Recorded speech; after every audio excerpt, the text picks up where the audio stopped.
సినిమాల్లో హైందవ ధర్మం మీద దాడి ఎలా జరుగుతుంది, హైందవ ధర్మ హననం ఎలా జరుగుతుంది అనేది ఒక 3 కోణాల్లో 3-4 ఉదాహరణలో క్లుప్తంగా విభజించి వివరించే ప్రయత్నం చేస్తాను. ఇక్కడ దాడి 3 కోణాల్లో జరుగుతుంది.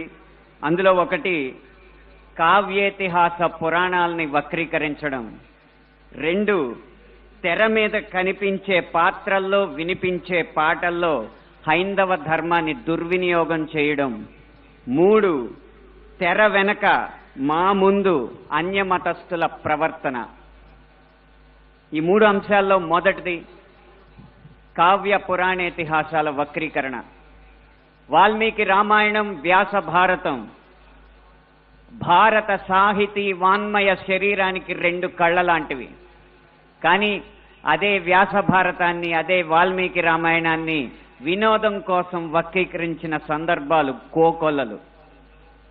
గత కొన్ని సంవత్సరాల ముందు వచ్చిన చిత్రాల నుంచి నిన్న మొన్న విడుదలైన కల్కి చిత్రం వరకు కూడా కర్ణుడికి పాత్రకి అనవసరంగా ఆపాదించిన గొప్పదనాన్ని చూసి ఒక సినిమా రంగానికి చెందిన వ్యక్తిగా నేను సిగ్గుపడుతున్నాను, నిర్మోహమాటంగా చెప్తున్నాను.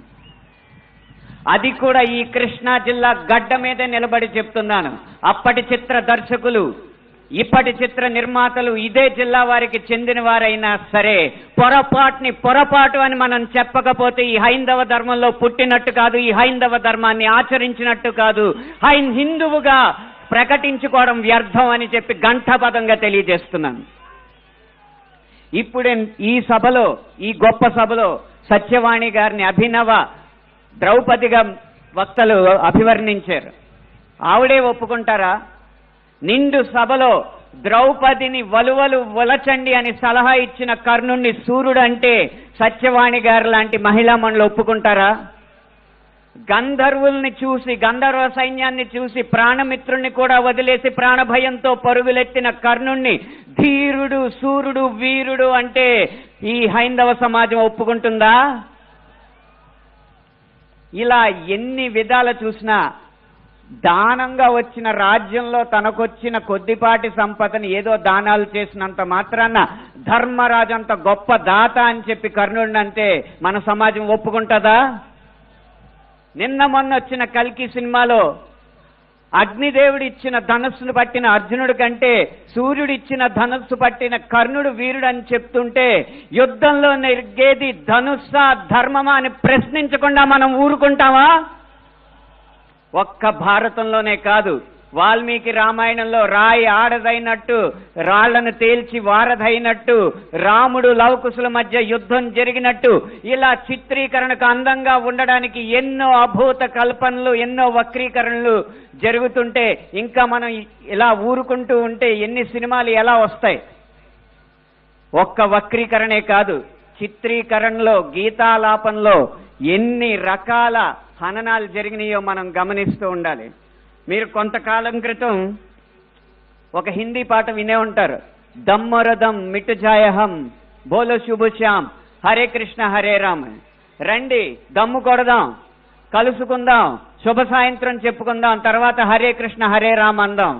భగవత్ తత్వాన్ని, భగవద్భక్తిని జగత్ ప్రస్తుతంగా జగద్విదితం చేసిన ఇస్కాన్ వారి నినాదం హరే కృష్ణ హరే రామ్ ని ఒక ఐటమ్ సాంగ్ లో పెట్టుకుంటే ఒప్పుకుంటామా?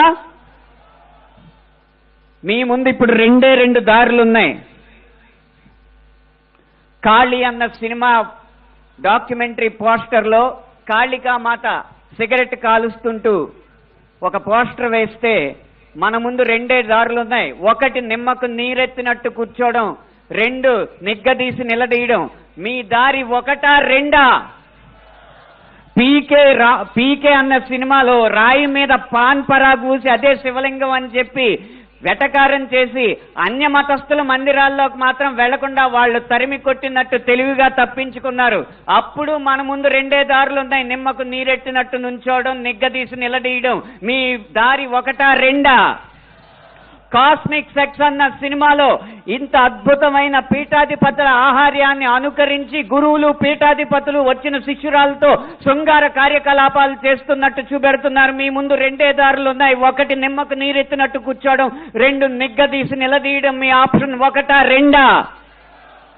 ఎంఎఫ్ హుసేన్ లాంటి చిత్ర దర్శకుడు, చిత్రకారుడు సరస్వతి దుర్గా మాతల బొమ్మల్ని అశ్లీలంగా వేసినప్పుడు వారి కోవలోనే అక్రమ్ హుసేన్ అనే చిత్రకారుడు కృష్ణుణ్ణి బార్లో ఉంచి గోపికల్ని బికినీల్లో చిత్రించినప్పుడు మన ముందున్న దారులు రెండే రెండు. ఒకటి నిమ్మకు నీరెత్తినట్టు కూర్చోవడం, రెండు నిగ్గదీసి నిలదీయడం. మీ దారి ఒకటా రెండా?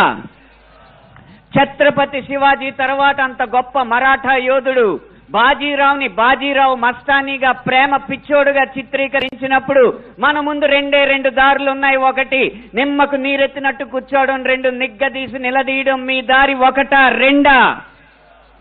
ఇలా ఇన్ని విధాలుగా హననం జరుగుతుంటే ఇంకా మనం నిశ్శబ్దంగా కూర్చుంటే అది మన హైందవ సమాజానికే కళంకం అని నేను మనస్ఫూర్తిగా తెలియజేస్తున్నాను.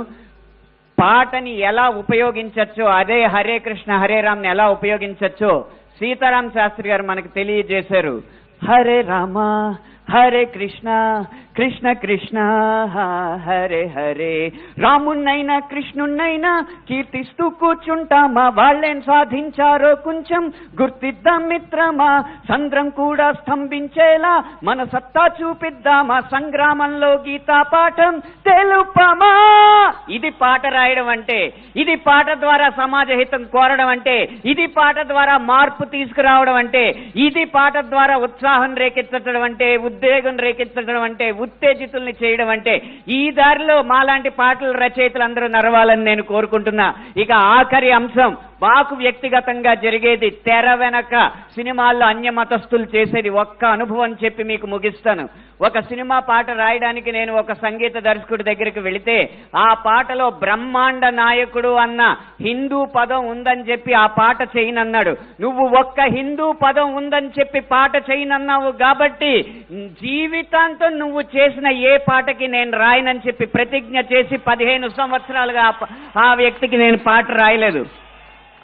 అలాగే ఒక పక్క రాష్ట్రం సంగీత దర్శకుడు వెళ్ళగానే దర్శక నిర్మాతలతో తిరుపతి ఆలయ విధానాలని విమర్శిస్తూ ఉంటే వాళ్ళు మిన్నక కూర్చుంటారు. ఎందుకంటే వాళ్ళకి మార్కెట్ ఉంది కాబట్టి. ఇదే మనం గీత గీయాలి కింద. సినిమా అనేది నేను ముందు చెప్పినట్టు వ్యాపారాత్మకమైన కళాత్మకమైన వ్యాపారం కాబట్టి ఆ వ్యాపారాన్ని సినిమాకి లేకుండా చెయ్యాలంటే హిందూ ధర్మాన్ని హననం చేసే సినిమాలని, హిందూ ధర్మంపై దాడి చేసే సినిమాలని ప్రభుత్వం బహిష్కరించకంటే ముందు మనం తిరస్కరించాలి. బహిష్కరణ కంటే తిరస్కరణే గొప్ప మార్గం. ముందు మనం తిరస్కరిద్దాం. వాటికి వ్యాపారం రాదు, డబ్బులు రావు.